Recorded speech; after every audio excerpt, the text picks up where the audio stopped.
Hello, this is your host, Matt Brunquell, for today's webinar on the keys to converting Oracle Forms applications to Java. Conversion projects can be a low-cost, effective way to retain your investment in Oracle Forms apps, particularly in existing application business processes and logic. So today's live webinar demonstrates the keys to migrating Oracle Forms applications to Java with a browser front end. Before we get started, I just want to review a few housekeeping items. For those of you new to Unify, we're a publicly traded software company, and we've been in business for over 30 years. And we're known for being the first to deliver a relational database in a Unix environment, but since then we've delivered development software products that run across different databases and platforms, really geared towards building and modernizing business applications, and geared to the business application developer who places a premium on productivity over low-level coding. You'll see that in the tool we'll show later today for the conversion. Now, we encourage questions on the webinar, and the way to do that is to use the Q&A button on your WebEx toolbar. It is the button with a question mark.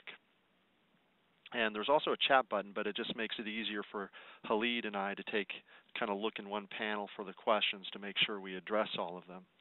Now, I mentioned Khalid. That's Khalid Beg, who will be providing the demonstration portion today. He's our manager for Oracle Forms projects. He's our manager of our technical services, if you will.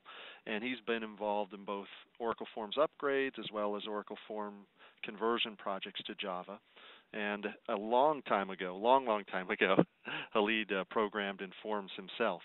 So it's a great opportunity and a real treat to have someone with Khalid's background and experience on Oracle Forms demonstrating today. And with that, let's review the agenda. So the objective for today's webinar is to provide you with information on converting Oracle Forms applications into Java. And we'll start with an introduction that includes a Unify overview, and then we'll cover the key areas to consider when converting Oracle Forms applications to Java.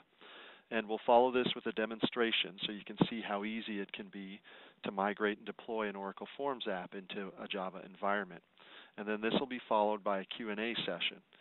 Feel free to post questions throughout the briefing and the demo, and we'll get to all of them during the Q&A session.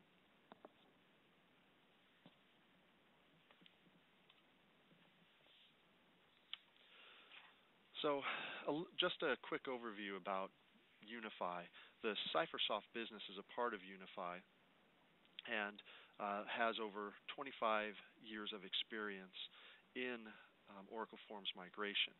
And CipherSoft is really an established and very successful practice for modernizing Oracle Forms applications. We do both upgrades as well as conversions. And we're a member of the Oracle Modernization Alliance, or OMA. And so for those of you that don't know, the OMA is an Oracle initiative to help customers modernize their applications and older technologies and infrastructure. And CipherSoft is one of the oldest members and has always been about modernizing Oracle Forms.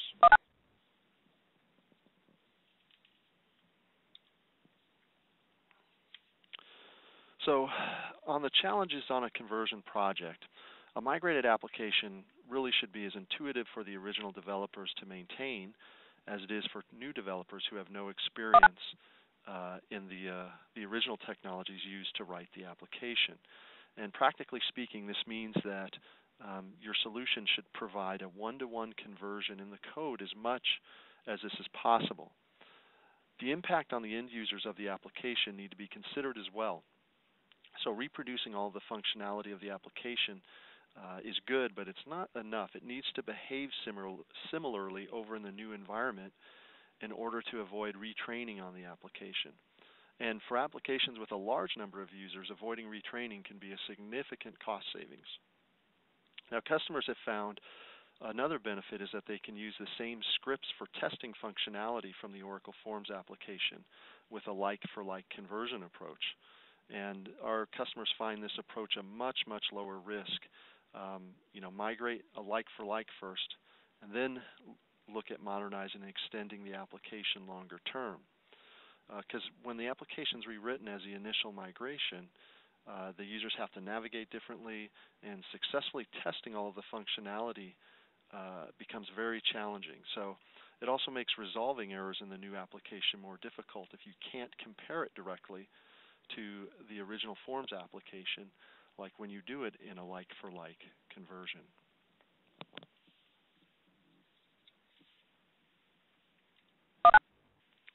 So this graphic here that I put up illustrates some of the keys to creating a path for the developers involved in a migration project, whether they're the original forms developers or Java developers. So in addition to producing clean Java code, keeping the file structure of the components and objects organized much as they were in Oracle Forms provides a reference point both for the original form developers and for the Java developers. And what I mean is a reference point they can follow. And for Oracle Forms developers, this also eases the learning curve into Java. And you'll see this in the demo. Khalid will show you how this structure is maintained over with the converted application in a Java IDE from a developer's perspective.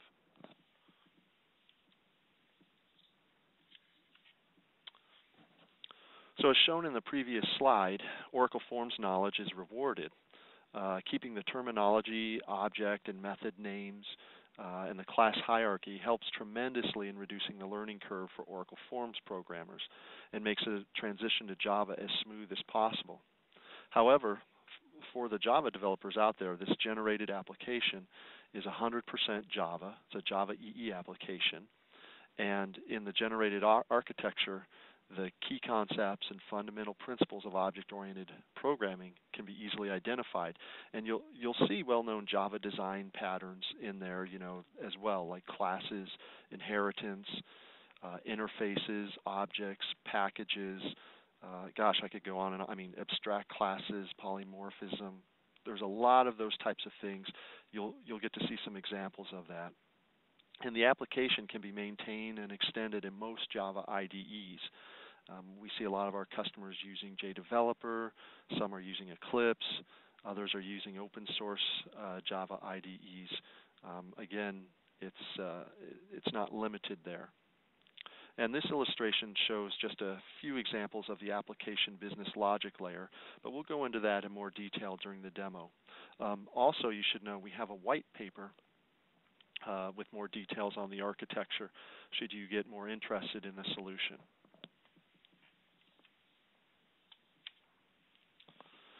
Before we go into the demo, I'm going to take a step up a little bit just to review the conversion process itself. And this graphic illustrates the high-level steps in a conversion project with our solution. So the Composer CipherSoft solution has been out there for over 10 years, and initially we only delivered conversions as a service. But as we gained experience on the projects and matured the conversion tool, we did productize it, including documentation and training and so forth. So we still perform the conversions as a service, but we also offer customers now the option to license the tool and go through a 5-day training course to be proficient and use it through this same type of process. And I just want to note on these steps in the process, I included some bullets for each of the phases. These are just examples of the types of deliverables there can be. Sometimes we get questions about some of these deliverables, and it just depends from project to project where the customer wants a handoff, where do they want to check on things, and so this just provides some examples of where some of those checkpoints can be. But again, this can vary depending on the customer requirements, and in some cases may not be necessary, depending on where the checkpoints and handoffs are needed during the project.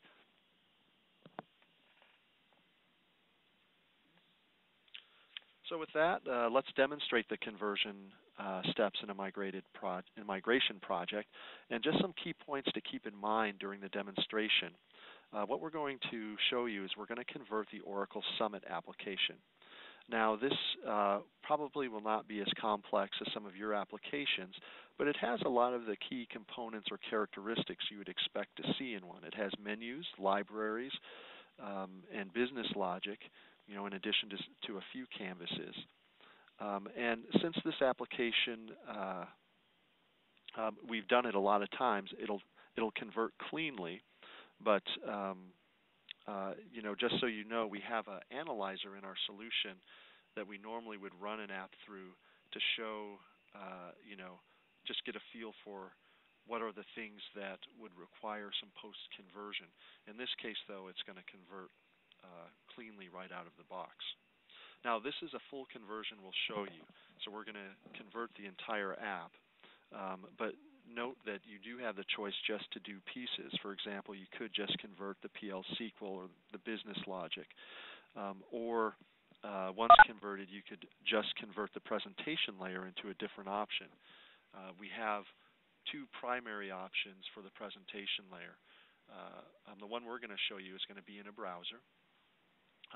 But we have one also that's an Oracle ADF option. It's using Oracle ADF objects, which are based on JSF faces.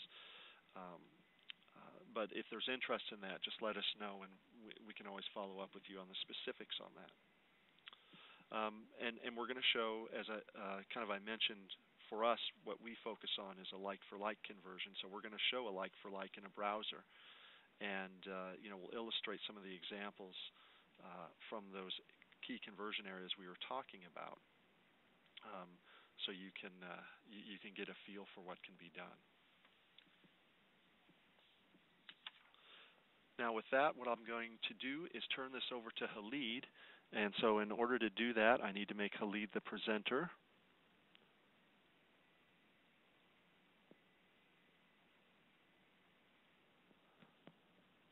And Khalid, I think you're off mute. Can you speak and see if we can hear you? Yes, that's what I was about to do. So can you hear me, Matt, clearly? Yes. Yes, okay, that's great. Thank you. I just want to make sure that everyone can hear the same way. I hope everyone is doing fine. This is Khalid.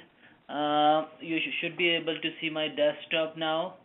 And I'm going to go and then start this conversion process. And this demo normally consists of like the conversion tool demo, how the conversion is done, and then how the compilation is done basically, and then before and after screenshots or application running before and after, like in Oracle Forms and in Java.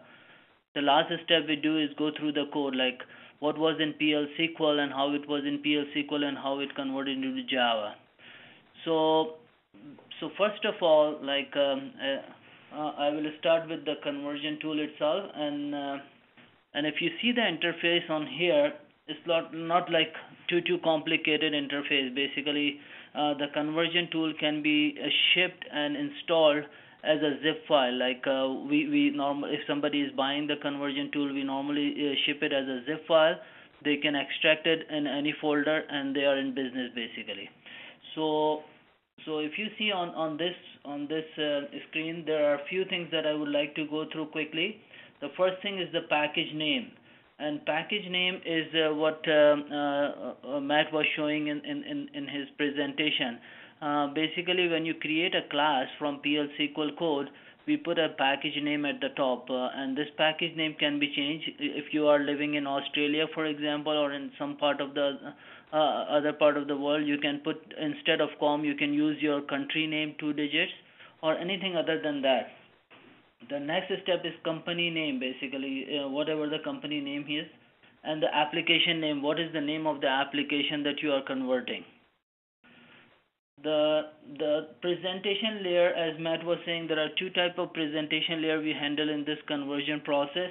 One is called the plugin Java technology. The other is ADF JSF technology. So ADF JSF is basically like Oracle, which will involve Oracle proprietary jar files and Oracle framework. But for plugin technology is pure Java classes, and you are not depending on any of the companies, neither on Unify basically. Because when you buy a product or license a product, we will normally provide you the source code for the runtime itself. The input directory is basically is where all the modules will be residing. They can be FMBs, they can be MMBs or PLL or whatever that case may be. The output folder is where the output would go. So what we normally do, this conversion folder does two major things. It does two passes. The first pass on the Oracle form, for example, takes the business logic, and business logic in Oracle form is present in either trigger or program units or in libraries basically. So it takes that code and then it converts into pure Java classes.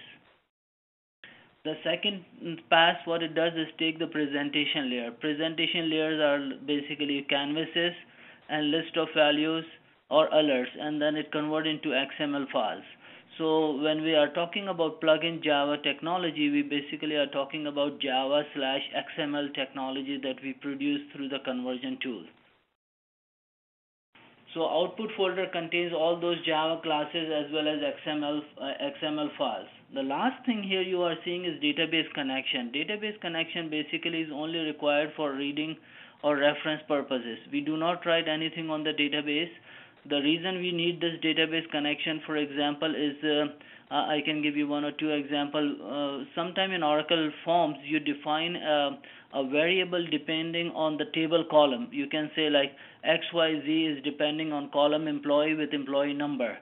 So unless we go to the database to see what employee number is it a number, is it a date, is it a varchar 2, whatever that is, we would not know how to convert the data type into Java.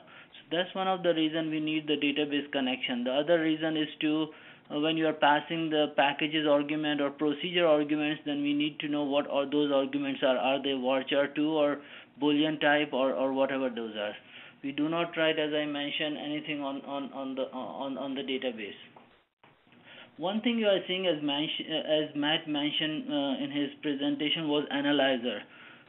We normally recommend every user to run the analyzer code or analyzer tool before going to the conversion process. What analyzer does is it takes all the modules that is in your application or whatever you provide as input and produce a list of differences. For example, like if it might find you a go-to statement. Like go-to statement is a valid statement in Oracle PL SQL, but there is no alternative in Java. So that it will produce with the analyzer that this is the go-to statement and where it is used, and then you can go before conversion to analyze that go-to statement and see if you can change it into a proper looping statements like while, for or any other statement. So this analyzer is very important to run to give you some idea what impact the conversion tool or Java migration will have on your application and how much time and estimation would provide. So here we are not going to analyzer. I'm gonna go start this migration, and migration consists of Summit application that consists of 3 forms, 2 libraries, and 1 menu. And if you see here in the conversion process, there are few steps. Like the first step is saying module conversion, but we normally recommend to convert the libraries if any library present in your application. And most of the applications do have libraries, so we normally recommend to convert the libraries because libraries only contains the PL SQL statements. There are no presentation layers, so let's convert that and then go from there. So in this application, there are 2 libraries. If you do a browse, you can select both the libraries, move it on the right side, and then say convert. And these are very small libraries. Basically, like there maybe both libraries combined together could be maybe 200, 300 lines of code. And so it like normally our average is that 1,000 lines of code can convert in a minute or a minute and a half about. So the conversion goes very fast basically in this. Once the conversion is done for any of the step, either it is libraries or menus or forms, it will produce a log file. And this log file will show you any problems or anything that conversion tool has found during the code conversion. So if there is if you have done analysis and you still have missed a go-to statement, this conversion tool even will give you one more chance to that there is a go-to statement. It will give you a warning, and then before you can move forward for compilation, the Java code, you should be able to change this go-to statement to something and reconvert the code again. This log file is kept on the daily basis. So if you run this code tomorrow, if you run the conversion tool tomorrow, then this log file which we ran today would be saved today as a today's date. So down the road, actually in 2 months time, then if you want to see what you have converted 2 months back, you can go to that log file and see what you converted on that particular day, what error or warnings you received on that particular day. So after converting the libraries, I would go and convert the menu module, and then as soon as if you notice that as soon as you go in the menu module, the presentation layer came because the menu has a presentation layer. So I'm going to select that menu module, which is your mSubmit menu, and then say convert, and again it converts it fine. There are few steps, obviously it's more than libraries, so it converts PL SQL, it converts the presentation layer, which are your menus, items, and menu bar basically. Again, the log file will present. The last step is to convert the Oracle Forms module. There are three modules: customer, order, and pick. So I'm going to take these three modules, put it on the right side, and then say convert. So the conversion will be done here. And if you see, the Oracle Form has more than libraries as well as menus, so it will give you more. Like the data table model is basically like entity beans. It is creating a bridge between the database and the application. So that is the data table model. The JLSs are like canvases, form canvases and other things. So you just have to go through quickly and see everything converted fine. Once the conversion is done, the last step what we do is take this option which is called Java EE Web Module option. What does it do is basically it creates you a template WAR file, and template WAR file is required for the deployment purposes. So we normally recommend there are two ways: either create that WAR file manually, or to use this options like Java EE option template WAR file, and it will create that WAR file that you can deploy and then go forward. So I'm gonna go and run that option here. What you can do here is you can provide what is your main option. Oh, sorry, what is your main form? Here our main form is customer.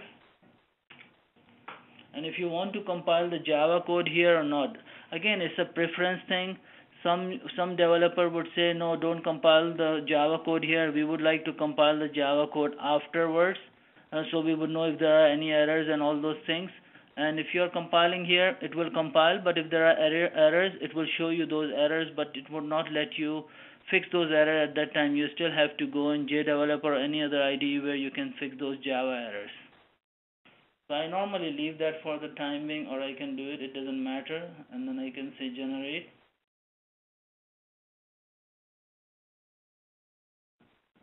Here it is doing the compilation of that Java classes, and once it is done, it will say that it is done. So basically WAR file is created, and for this demo purposes that WAR file has already been deployed. So if you go in here, you can see that WAR file is already deployed in this place. So that is where we are gonna run this application from, and you can run application as with this option. Like obviously once the deployment is done, you need the application server name, the port number that application is running, and obviously the folder name where the deployment is done.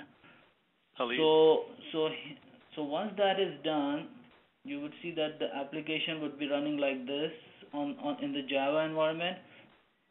On the form side, I'm gonna just put it on right side. By left side is your forms and right is on your Java side. So you can see the conversion tool output versus the Oracle form. And as or maybe Matt was mentioning also, I would mention it again. It's not like a very complex application. It is only 3 forms, 2 libraries, and 1 menu, and it is like from easy to moderate type of application. But however, this application contains most of the components that Oracle uses, like tree structure, tabs, like list of values, forms calling another form, and dynamic reordering, list of values, And what other things it contains basically, let me see quickly. Yeah, basically like most of the components are there. So and there is also a master detail relationship, like your tree is your master and this right side top is your detail, and this becomes master of this detail at the bottom. So if I change here, for example, you will say that automatically it will execute a query on this detail, and this execute query for this detail here. So same is on the right side. If you see that the same execution is done, and this is what make our product much better, or the best in the market, is because that we do a like to like presentation, as well as the functionality remains the same as it was in Oracle form. So the triggers are being fired the same way as they were before. The logic is being executed the same way as it was before. Like even like if you go, for example, if you say that okay, change it to by sale. If you are Oracle form programmer, there is a trigger which is called when list change, and when list change is dynamically changing the order of the tree. The same I'm doing on the on this Java side, and you will see that the order will be changing. And if I take this one, it will automatically bring all these four records on the right side, and I can dynamically order on customer name or customer phone numbers, like you can see that, or customer name. So those are the things that makes at the end of the day, like project easier for the end user, cost effective, and easy to follow basically. So I'm gonna go make it in customer order. Go in here, go in here. So if I click this one, double click, it will bring the next form, which is your order form. And when double click trigger is fired, which will open another form, the same is the same thing on the right on the Java side. If you double click, you would see look and feel like all the buttons, check boxes, and table rows. All these are handled on the Java side as it was in Oracle form side. Even like the MDI windows, like you can see the MDI windows right here. Like you can open MDI windows, do whatever you want to do, and then close them. There is a help, for example, which is your stack canvas. Image on, image off, dynamically you can do that thing. And I think there is one more form which is called pick form, and you can see the images are also here. You can bring them on the right side, left side. All those things can be done easily. So that's actually the before and after and conversion process. What I'm gonna do is to show you the code. Matt, is this the right time to show the code, or do we have question answer before that? No, let's go ahead and why don't you open it up in a Java IDE and show some of the code, and then we'll open it up for Q&A. So on the left side, I'm opening Oracle Form Builder where the customer form is already open. I'm gonna do that same on the right side, and I'm gonna go very quickly with the structure. So if you see, I was talking about in this tool here. Where is my form builder? There was a COM folder, like package name. So if you see COM, Sportsco, and Summit, this is your form folder, like the entity that it will create on the Java side.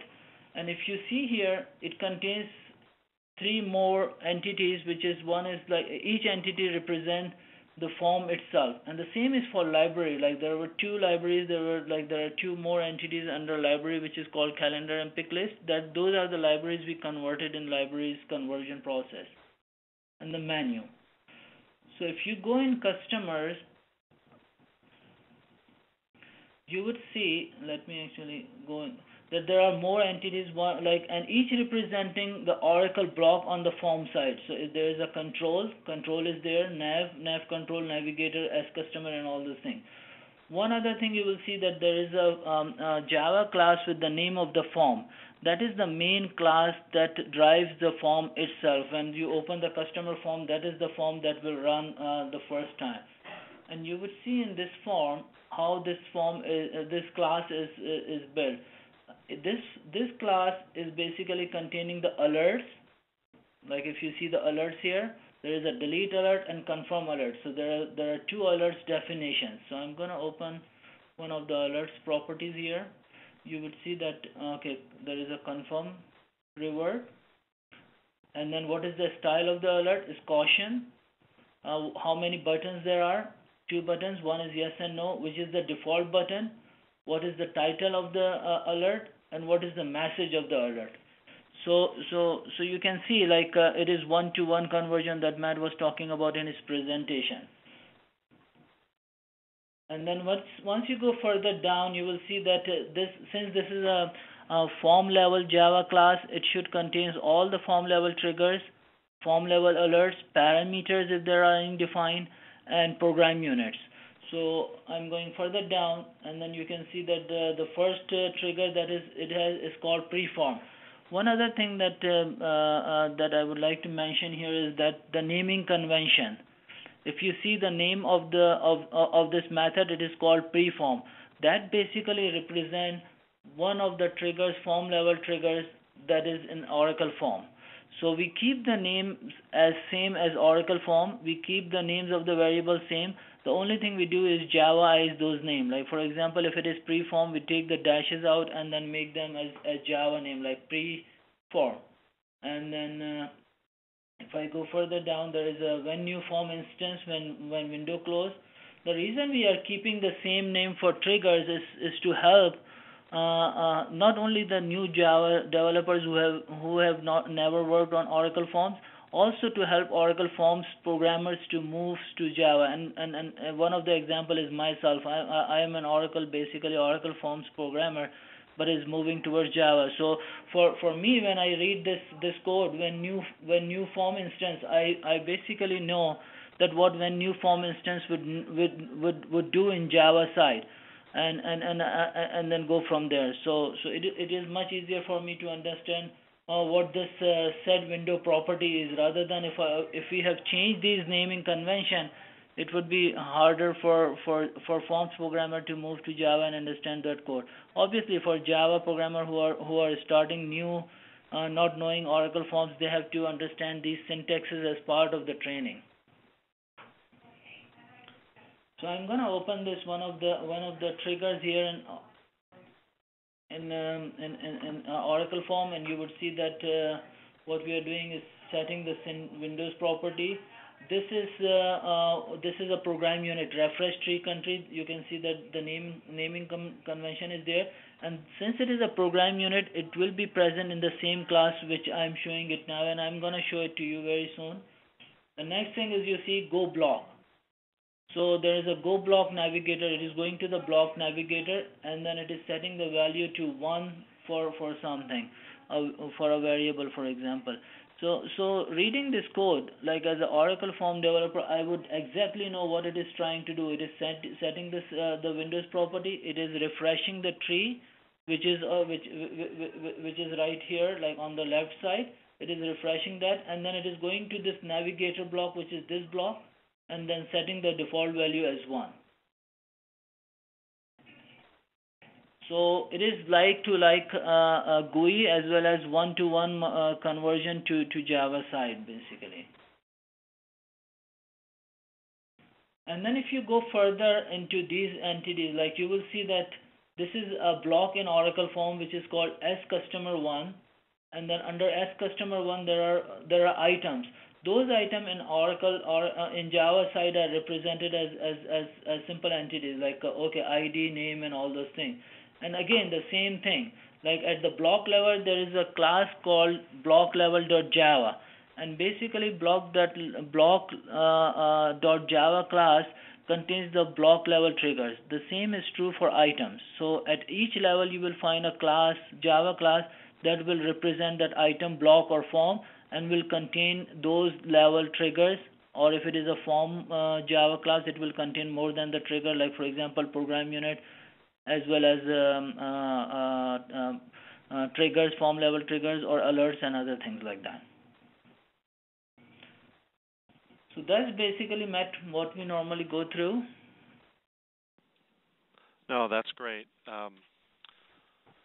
If you can, actually, I was going to have you turn the control back over, but I'm not sure I want to do that because a lot of times when we get the questions, there are things that you'll need to go to in the.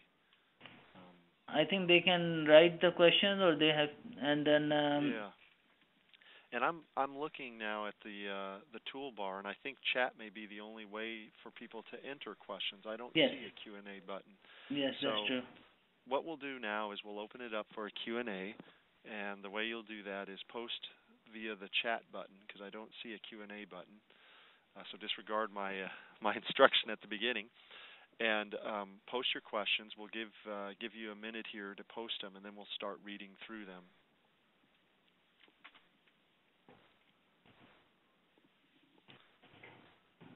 All right.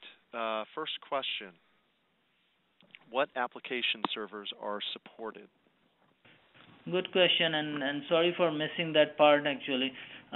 This application, Summit application, is deployed on Tomcat, but any application that support Java EE can be used for as a middle tier, basically as an application server.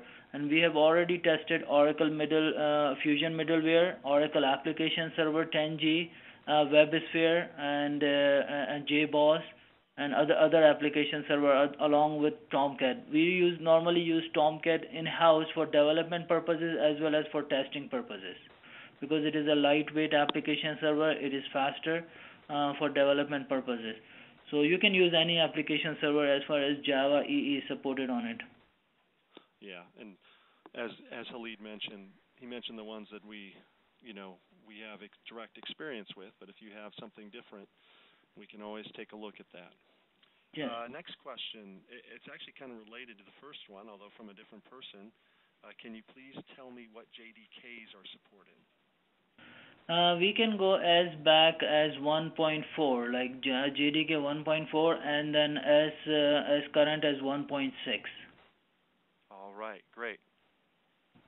Next question. Can we see an ADF demonstration? Well, certainly. And maybe what we'll do is follow up with you afterwards to show you. But just so you know, it's actually pretty much the same conversion demo that we showed you. In fact, the business logic portion, like what Khalid just went through, would be the exact same conversion. The only difference is the presentation layer would be different. That presentation layer generated would be generating ADF, Oracle ADF components or objects. So that would run in a browser without any a plugin. Matt, you are very, very low in your volume. Oh, is this any better? Is that better? Yeah, that's much better. I'll repeat that. Sorry about that. The question was about can we see an ADF demonstration, and we can arrange one with you afterwards specifically. We also have a recorded version available on our website. But what you'll see is that the conversion demonstration would be exactly the same. In fact, the business logic piece, it's the same conversion. The only different part to the conversion is the presentation layer. And the presentation layer gets converted into ADF objects that are being used. All right, next question. Hi, what is the largest Oracle Forms project that you were able to convert? Well, that's an interesting question. We've done some really large ones, but it depends how you measure large. I mean, just to give you an example, there was one customer we did where there was only 17 forms, but out of those, they were all really complex forms where, do you remember, Khalid, was it like 200 canvases? Like each form was ranging from 170 canvases to 200 canvases with same number of blocks, about same number of blocks. And the size of the forms were about 15 to 17 megabyte. Yeah. Whereas we've done ones where we've done some with like 500 forms where there's only a handful of them were very complex and the rest of them were very easy. So we did a large number of forms, but that project took about the same amount of time as the 17 form one, with all of those canvases and blocks were all they were all over 10 meg each FMB file, if you will. So we have done some very large projects. Again, just depends how you measure it. What about the Oracle WebLogic server? Yes, when we refer to the Oracle application server, we mentioned 10G, but also 11G, which is the Fusion middleware, or which is based on the WebLogic server that Oracle has. We do support that as well. In fact, we've done... Again, Matt, you are going down in your voice. Is that better? Sorry, Yeah. I'm having trouble with my headset. Okay. The question was, what about the Oracle WebLogic server? Do we support that? And the answer is yes. We've done projects on the WebLogic server, which is also known as 11G or the Fusion middleware. Another person, can you demo us converting forms to ADF? Absolutely. We answered that question for somebody else, but we can follow up with you. Next question. After the conversion, how do forms call the reports? We see customers do two things because this solution doesn't do report conversion. We don't know of any solution out there that does report conversion actually. But you can call the reports, the Oracle reports as they are, from the converted Java application. And I don't know that there's an example of that here that Khalid can show, but I think we have that in our frequently asked questions. We have a sample of that. So some customers do that. Other customers will rewrite their reports in whatever reporting solution they want to move to moving forward, whether it's a Java-based reporting solution or just some other enterprise reporting solution. We've seen customers go to, the Oracle BI, or we've seen them go to other ones out there from, well now it's SAP, but like Business Objects or the Cognos, which is now part of IBM. So you can rewrite those reports, or you can leave the reports as they are and call them from the converted Java application. And we actually convert I believe the high-level calls commands in Oracle Forms into reports into Java. Is that correct, Khalid? Yes. As Matt was saying, like reports can be called like from Java code as reports, or you can migrate to a different report writer and call them. So yes, we have used the reports called from Java for other customers, but down the road they moved to different report writer, and then they were not using the Oracle at all, because you need the licenses for that purposes when you're using Oracle reports. Okay. Next question. We're looking at doing an Oracle Forms conversion from 6i to 10G. Not sure if they're referring to an actual conversion. In fact, if you could just answer my question here that I'm going to vocalize as a follow-on to yours so we can answer it. I'm wondering if you're saying an Oracle Forms conversion from 6i to 10G, you mean just upgrading the Oracle Forms app from Release Forms 6i to Release Forms 10G, or if you're actually looking to convert it to Java and run it on the 10G stack. Matt, again, your voice is very, very... Okay, yeah, it keeps moving.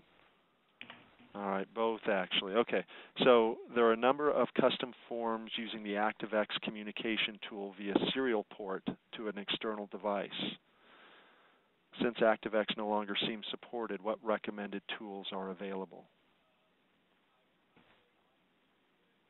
ActiveX and OCX, basically they are supported in 6i or earlier version, but not supported even in Oracle Forms 10G. So because they are basically like the Windows tightly integrated with the Windows environment. And one of the customer we did, who was using ActiveX, actually ActiveX is mostly from third party, or you might have developed in-house. So if that is the case, then you might have to migrate to a different Java. You might have to rewrite those ActiveX so you can write it in Java environment. Or in this case where we migrated this customer to Java, they actually went to their vendors, and then those vendors provided them a PL SQL database package that was exactly doing what the client ActiveX was doing, and then they put that PL SQL package in database, and it start doing exactly the same thing. So yeah, there is no direct migration path for ActiveX or OCX from in this migration tool. That has to be taken like as a case by case basis. All right, Khalid, we've had several requests for the ADF. I don't. Would it take you just a minute to show an ADF, or what? I think I might be able to. Just give me 1 second, just to make sure that I have set it up properly. Great. While you can read the other questions, and then great. Okay. So we've had several requests to show the ADF. So Khalid will try and set that up here. But one other question that we have is, how do you edit the forms after they're converted? And actually, we have an add-on tool called the Visual Editor that allows you to edit these converted Java forms much like how you did in Oracle Forms, where it's a WYSIWYG graphical editor where you can drag and drop the objects on the Java form. If you wanted to add a field or a column, or even create a new form in Java, it would let you do that. And we're going to focus on getting the ADF up. Maybe what we'll do is we'll do our next webinar around the Visual Editor, or based on all this interest, maybe we should do the next demo just on the ADF piece. But there is a way to do that. Or if you want, because this is Java, you can go and do the low-level coding in Java to edit these forms moving forward as well. And then if you're working in the ADF, they have their own kind of visual editor there that you could try and work with. But we created one that's very easy to use, very oriented towards like an Oracle Forms user, that would allow them to maintain and extend at least the visual attributes of the converted form as they did. So I'm starting this ADF, and it's running under the browser. Obviously, login screen will ask you what the username who is going to be authenticated, which database it has to be authenticated on. So Khalid, just stop for a sec, just to give them the context. What you've brought up is the Summit application that we showed earlier, and right now you're showing the converted version in ADF. Is that right? That's true. That's exactly true. Okay, so you're just so for everybody there, what we're going to do here is he's brought up the Oracle Forms Summit app on the right-hand side of your screen, and then on the left-hand side of the screen is the ADF converted ADF version. And so why don't you just spend like a minute navigating through that? Yes, I can do that. And for everyone information, like as Matt mentioned, that the business logic is converted exactly the same way as plugin. It's only the presentation layer that gets changes. So you would notice that the presentation layer is running purely under as a HTML client, like under browser.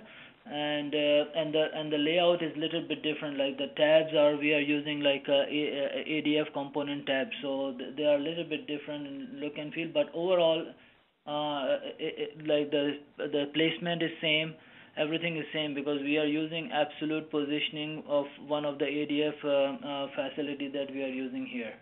So if I go, for example, the same way, just clicking from one to other place, it will do the same thing. Like I go in sales representation, it will do exactly the same way. Like it can go and show the same thing. If I can do the same thing.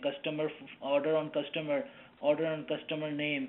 We can go from tab to tab the same way as we were going before. So the triggers are fired exactly the same way. The presentation layer will look a little bit different. So if I double click this one, it will open the order form as we were seeing before.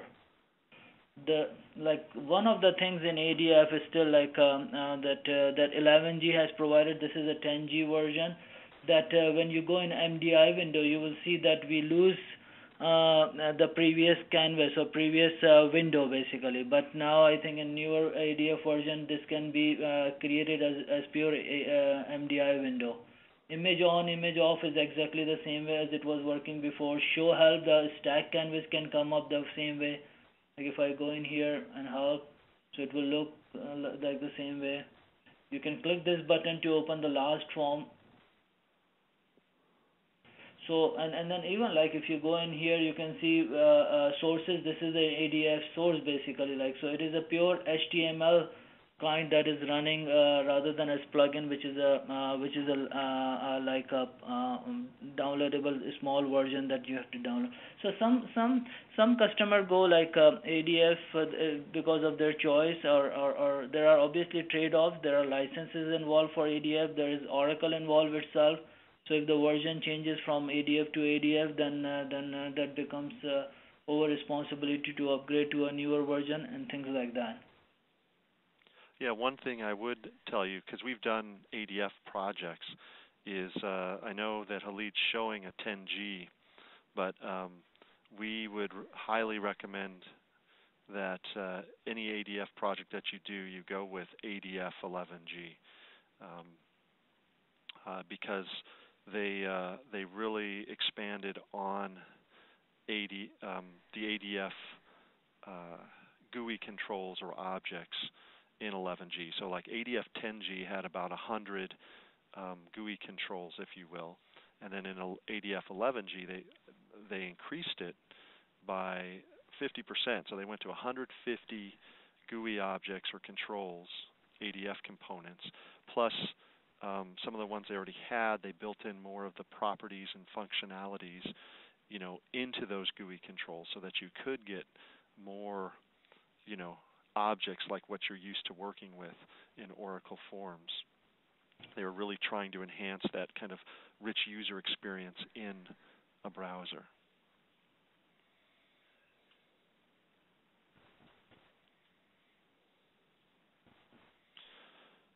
So, and this, you saw how quickly Khalid was able to bring this up. It just is one thing I'll point out about that is I mentioned we have a white paper on our architecture, kind of our technical overview, but you'll see that because we have really built this in a clean Java EE architecture, we use the model view controller concepts, and so all we're doing is changing the presentation layer from a Java Swing plugin to an ADF presentation layer.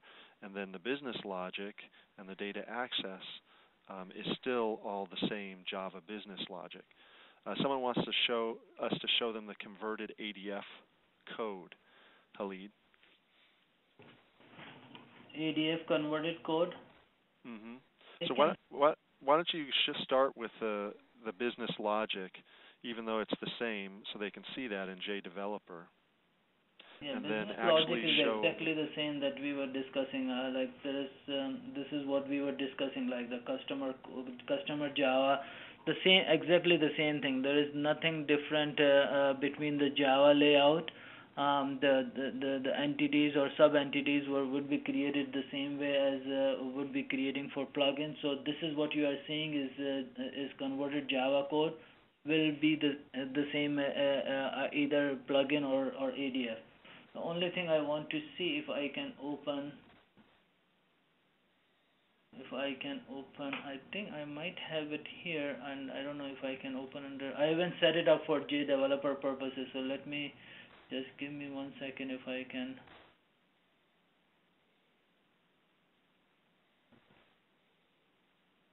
So basically these are like your ADF, so I can try to open. Yeah, you can see the JSF. Yeah.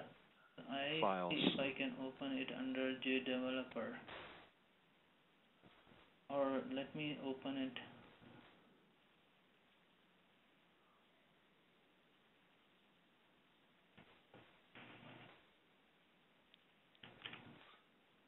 Yeah, and this is the part. So we didn't set this up for the ADF, so we didn't have it set up to open automatically in JDeveloper, but Khalid will.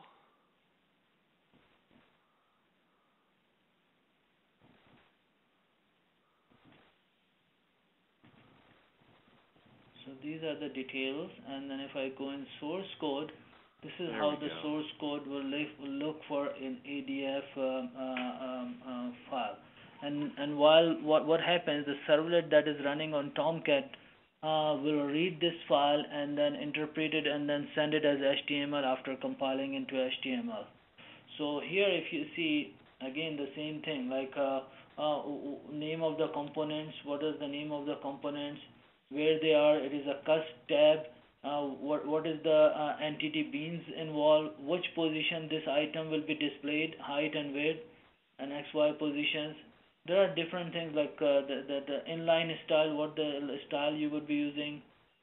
Text label is one of the label style class that you can use bold or red background color and all those things. On if you get a focus on what will happen, basically what trigger it will fire and all those things when you were running, like for example when you click this thing, obviously there, like this is all from one of these files, like this tab sub.jls is all this file here. So when you get a focus, for example, then it says, okay, what needs to be displayed, and it fires sort of a when tab change trigger, which will refresh the page, only the partial page, not a complete page. It will only refresh the partial page if you see. And it is all defined basically, like, okay, customer address, what is the customer address? If it gets focus, submit, partial submit, and then where it will render the page, what it will fire, what trigger it will run, and what are the styles and everything. So for every item there is a class and how it will display and what the event will happen when you get the focus on that item.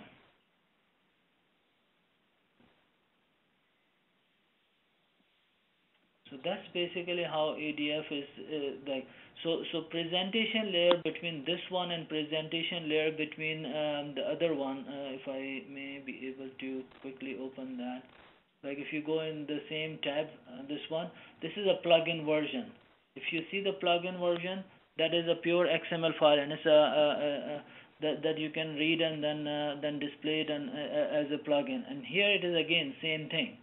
XY position, width, height position, what are the labels, what are the label names, like this is a label component name, where it will appear, how it will appear, and then if you go further down, this is an S customer DTM, what is the name of, what is it, it's a numeric field, what is the mask, is auto skip one of the properties, will be false or not, where it will appear, and all those things. If you see, this versus that other one I was showing here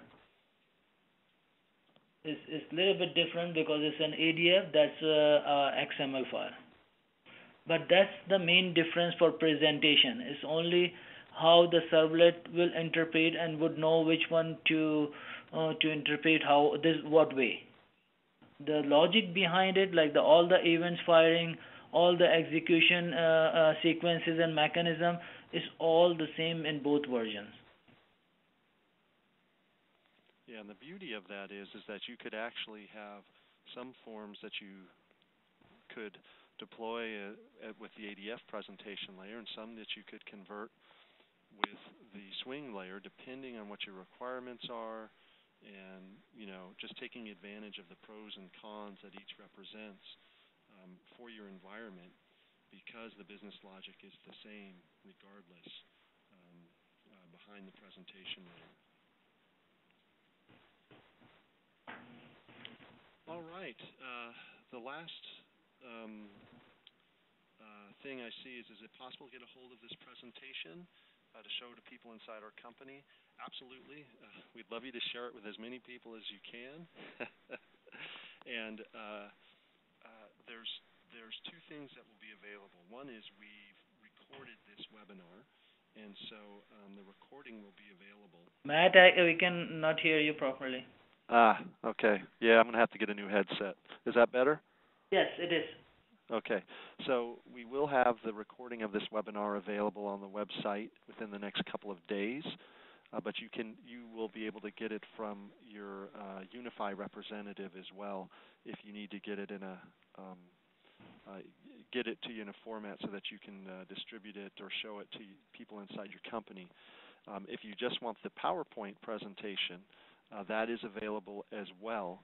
And again, you can get that from your Unify contact. And Khalid, if you can, go ahead and turn the control over to me. I'll put up the last.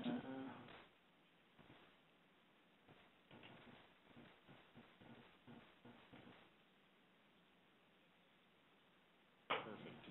Can everyone see the slides?